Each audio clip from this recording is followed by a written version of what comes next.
O Congresso Nacional entra de recesso na próxima semana.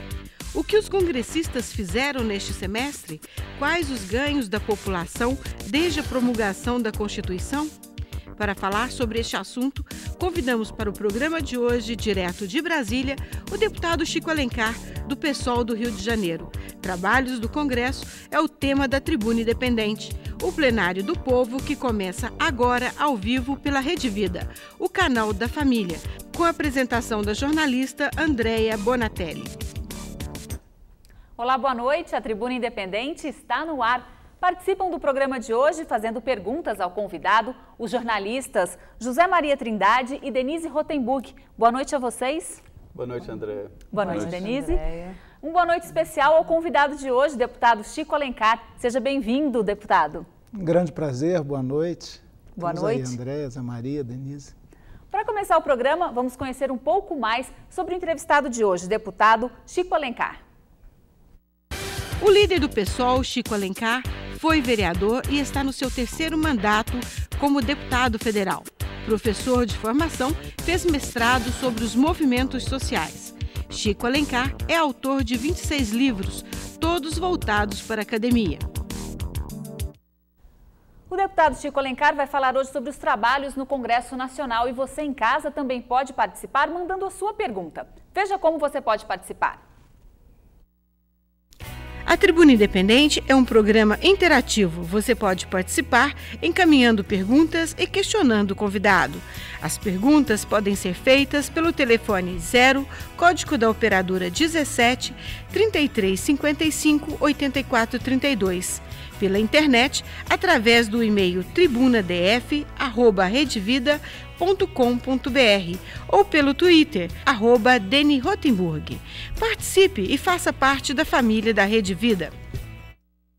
Para começar, deputado, o primeiro semestre de 2012 foi produtivo no Congresso Nacional?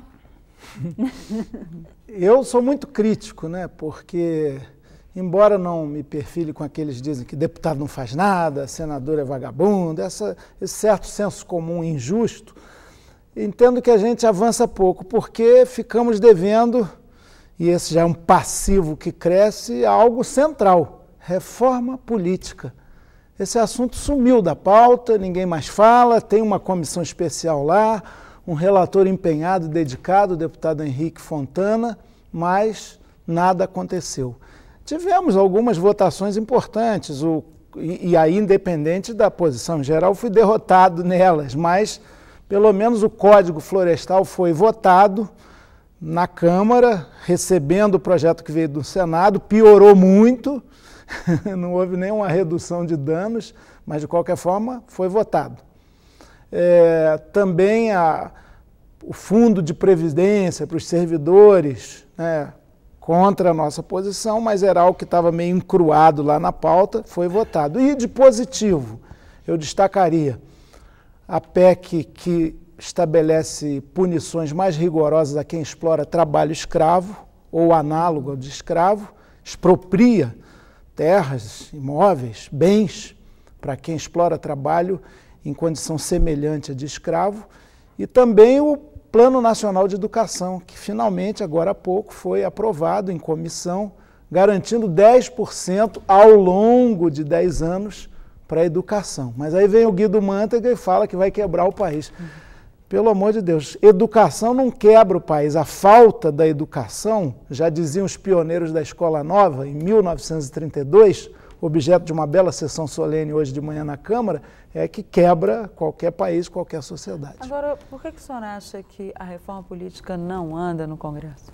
Porque, Denise, há interesses muito cristalizados do sistema. Não anda por conservadorismo, reacionarismo, o establishment não admite. Por quê? Todos nós acabamos por entrar lá nos executivos, no legislativo, pelo sistema em vigor. Então é muito difícil quem está no poder reformar esse poder. Só que a situação está no limite. Não só os casos sucessivos de escândalo e corrupção, mas algo que me espantou muito, a mim, que já sou macaco velho. Estimativa de gastos para a campanha na Prefeitura de São Paulo, disputa da Prefeitura de São Paulo. Serra, 98 milhões. o Haddad 95, no Rio de Janeiro, o Eduardo Paes 25 milhões, o Rodrigo Maia 9 milhões, o nosso candidato 10% do que o Eduardo Paes estima gastar, o Marcelo Freixo, mas de qualquer forma são valores sempre muito altos, a política vai ficando mais oligarquizada, é uma plutocracia. Isso é o sistema do financiamento privado de altas somas, negócios por tempo de televisão, segundinhos, os partidos já não têm mais doutrina, ideologia, quer dizer, tem um processo muito degenerado aí. E nós lá não avançamos um milímetro. A gente sabe, a gente que trabalha no dia a dia do Congresso Nacional sabe que dificilmente a reforma tributária e a reforma política andariam, né? Exatamente por isso que o senhor está dizendo, a dificuldade de mudar o sistema, né? Não seria o caso de fazer uma reforma política para daqui a 2 eleições ou uma reforma tributária lá na frente? O caminho que se aponta é esse, mas... É difícil mudar para a próxima eleição. Nem assim está andando, porque muitas vezes eu já fui da Comissão da Reforma Política, no primeiro governo Lula, e o que se falava é o seguinte, não, vai vigorar para a próxima legislatura. E nem assim a coisa anda, o conservadorismo é tão grande. Agora, é uma dissociação entre quem está ali e quem quer a chegar. Sociedade. Não, o clamor mesmo da sociedade, o desencanto com a política, o descrédito, o desinteresse é alimentado por um sistema representativo, do que chamam de democracia de delegação, que já está meio falido. Quer dizer, o eleito, ele se dissocia do eleitor, se autonomiza, vai fazer lá a sua vida. Os partidos são meros aglomerados de interesses difusos, onde as personalidades avultam, tomam conta. Não tem mais, o nome do partido não tem nada a ver com o seu ideário, com a sua prática, socialista, comunista, social-democrata, trabalhista, renovador, republicano. Não são nada disso, são siglas. E tem 30. Não é falta de partido, é falta de partido com conteúdo partidário, com projeto de sociedade, visão de mundo, de planeta. E as pessoas vão olhando a política de forma cada vez mais desinteressada, no mau sentido da palavra. Há um desencanto crescente, há uma crise profunda da representação. Isso pode dar errado gravemente um dia. Então, acho que a gente tem esse débito aí. Mesmo o sistema tributário no Brasil, ele é injusto, ele penaliza quem ganha menos até, com os impostos embutidos, ele não taxa grandes fortunas, ele não faz a justiça tributária. Mas essa crise vai mexer nisso. Essa crise é tão profunda que os políticos estão com vergonha de andar com um botãozinho, né? O senhor está até sem um botão de deputado, e talvez seja coincidência, né? Não, é porque eu às vezes esqueço mesmo, mas eu não tenho vergonha. Não. Eu não sou daqueles que entram no ônibus, eu sou deputado, mas não tenho culpa nenhuma. Aí isso extrapola até para os moradores de Brasília. Quando a gente anda com um carro com placa de Brasília aí pelo país, a gente ouve, né, piadinhas e tal. O senhor acha que o político tem jeito? Há como salvar esse mundo? Tem, porque a política existe. O que pode salvar o político é a política. O que pode salvar, o que pode dar jeito na política é a atitude política do cidadão. Eu, no sábado, vi um espetáculo comovente. A Cooperifa, que é uma cooperativa de arte e poesia da periferia de São Paulo, da Zona Sul de São Paulo, Capão Redondo, Vila Ângela, eles foram ao Rio visitar Rocinha. E fizeram um sarau maravilhoso. E a turma vinha e, olha, uma crítica política ferocíssima. Eu não me senti mal, não.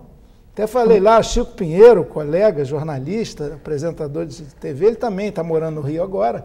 E ele chegou lá, porque ele conhece a turma, morou muito tempo em São Paulo, também chegou lá, recitou, se emocionou.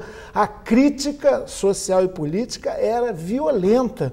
Então, eu acho que a população precisa entender que a única maneira de você transformar esses mecanismos degenerados da política é através da política. Na verdade, a politicagem sendo derrotada pela boa política, que tem que ser horizontal.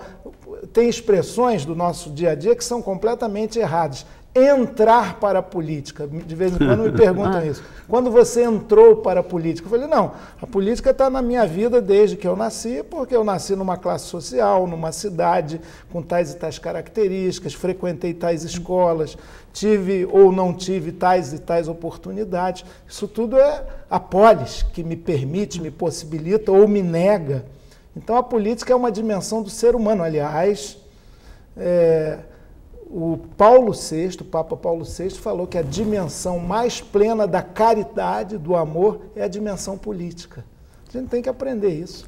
O senhor chegou a dizer aí no início, quando o senhor estava falando da política, que isso, o senhor não sabe onde isso vai dar, que isso pode dar errado um dia. O que o senhor vislumbra aí, se não mudar esse tipo de representação?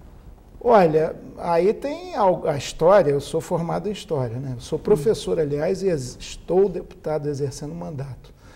Mas a minha profissão é professor e eu me formei em história.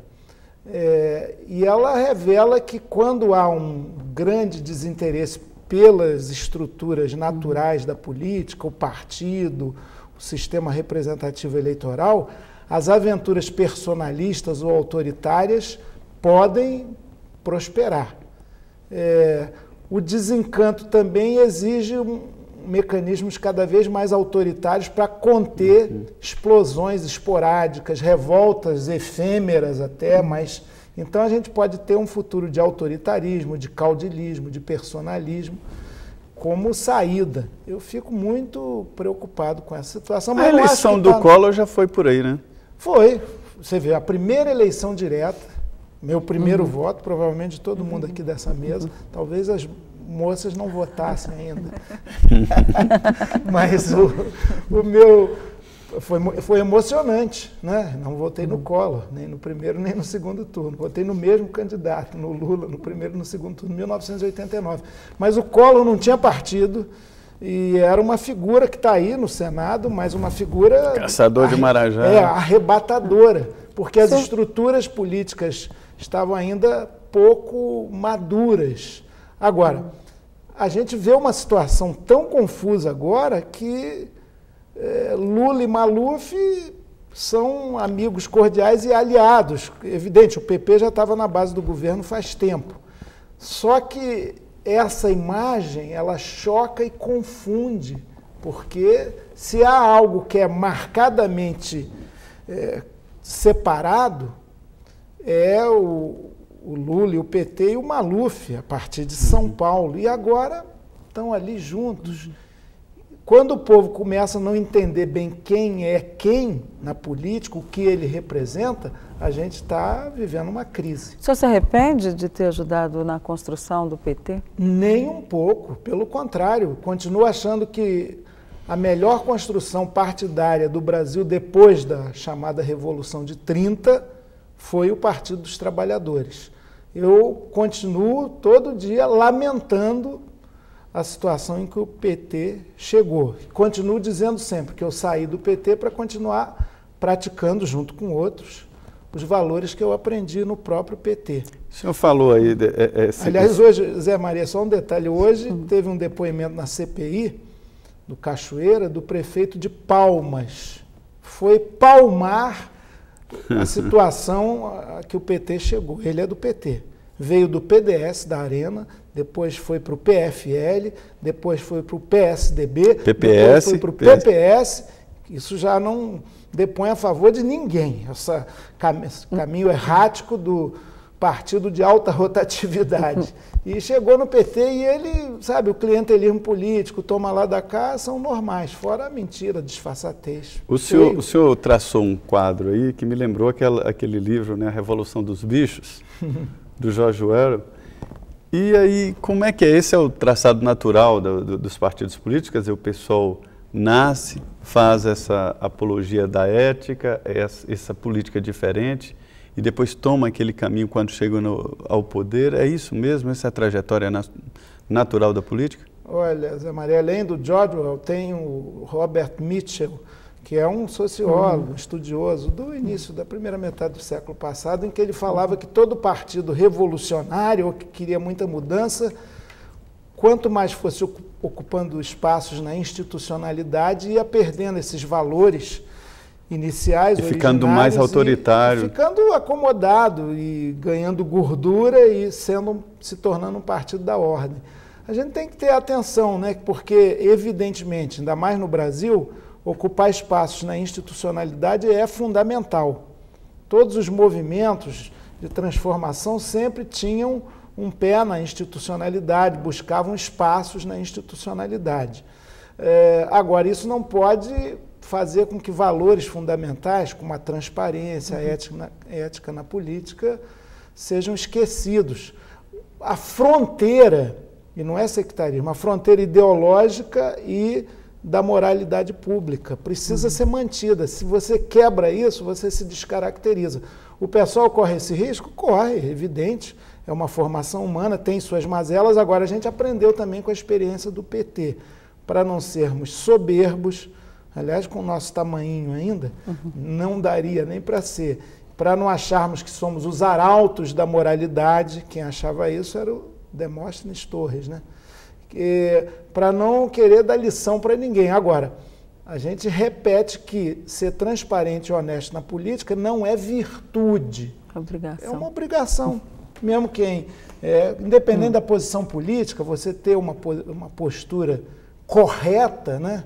Isso não é udenismo, como alguns dizem, para justificar suas maracutaias, nem é colocar a moralidade pública como um projeto político central. Isso é o meio, é a postura, aliás, é o básico, mas até isso está perdido no Brasil.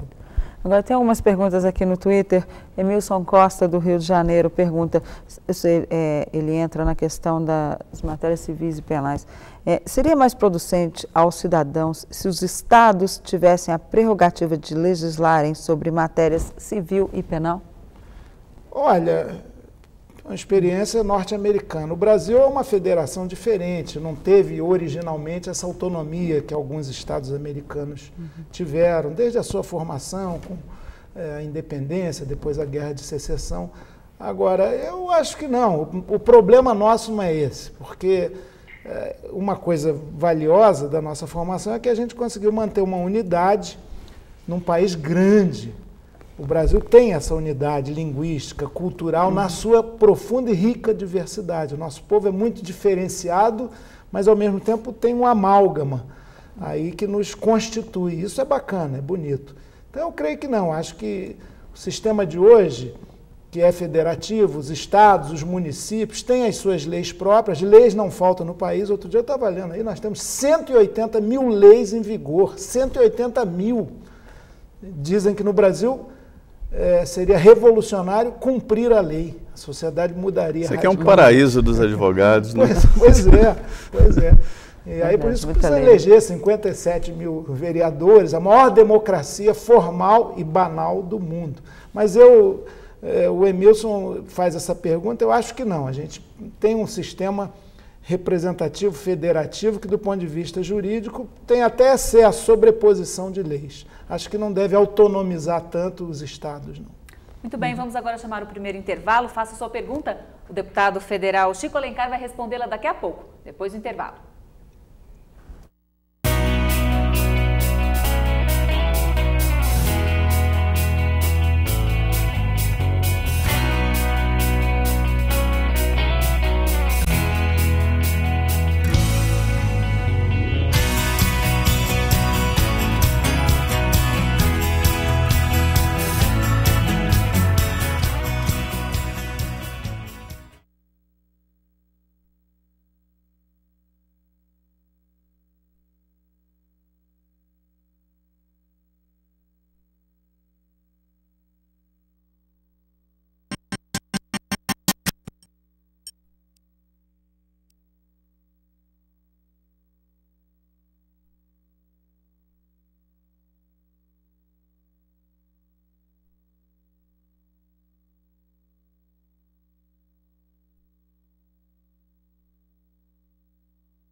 acompanhando a Tribuna Independente ao vivo dos estúdios da Rede Vida em Brasília, com a presença hoje do deputado federal Chico Alencar. Você em casa também pode participar. Mande a sua pergunta através do Telefax 0 código da operadora 17 3355 8432 ou pelo e-mail tribunadf@redevida.com.br. Deputado, o senhor falava sobre a desmoralização na política. Isso também é um espelho do que acontece nas CPIs? As CPIs são um reflexo dos congressos que as constituem, das assembleias, dos parlamentos. Mas eu não creio que a CPI do Cachoeira e da Delta está desmoralizada, não. Ela tem problemas, virou uma espécie de Fla-Flu, Bavi, Grenal, que agora tem que falar, você fala no Lua, mas e o qualquer classe. O mineiro aqui já falando no gado. Fica muita disputa PT-PSDB, quando vai um depoente ligado ao PT, o PSDB fica muito rigoroso, os petistas defendem, vice-versa, isso não leva a lugar nenhum. Agora, mais do que depoimento, essa é uma CPI de documentos, há uma fartura de documentos. Outro dia, a pedido do senador Randolph, nós montamos uma equipe lá no Rio de Janeiro para ver as ramificações da Delta. Tem funcionário laranja, gerente que é paupérrimo, movimentou conta. Olha, é uma coisa impressionante, só no Rio de Janeiro. Então, se a CPI focar, a partir de agora, tem alguns depoimentos fundamentais. Cavendish pagou. O Cavendish vai falar alguma coisa? Ele está dizendo que não vai falar nada. Mas aí a gente pode falar para ele, lembrar que ele disse que compra qualquer um por tantos milhões, que o silêncio dele é cúmplice. Porque é curioso, o direito de não falar é constitucional, mas qualquer pessoa injustiçada ou alvo de uma crítica improcedente vai gritar, espernear e dizer a verdade. Quem se cala está assumindo culpa. Quem cala consente. Consente na acusação que lhe é feita, onde já se viu. Agora, como é que a CPI vai sair desse impasse todo? Pode ser que o Cavendish se cala, mas ele tem que ir lá. O Pagou já disse que ia falar. Embora ele, em audiência pública do ano passado, ele não tenha falado nada. Agora ele quer falar o que não falou na ocasião. Tudo bem. Agora, independente disso, o material que a gente tem e o que falta chegar, inclusive a lista dos telefones da diretoria do esquema do Clube Nextel.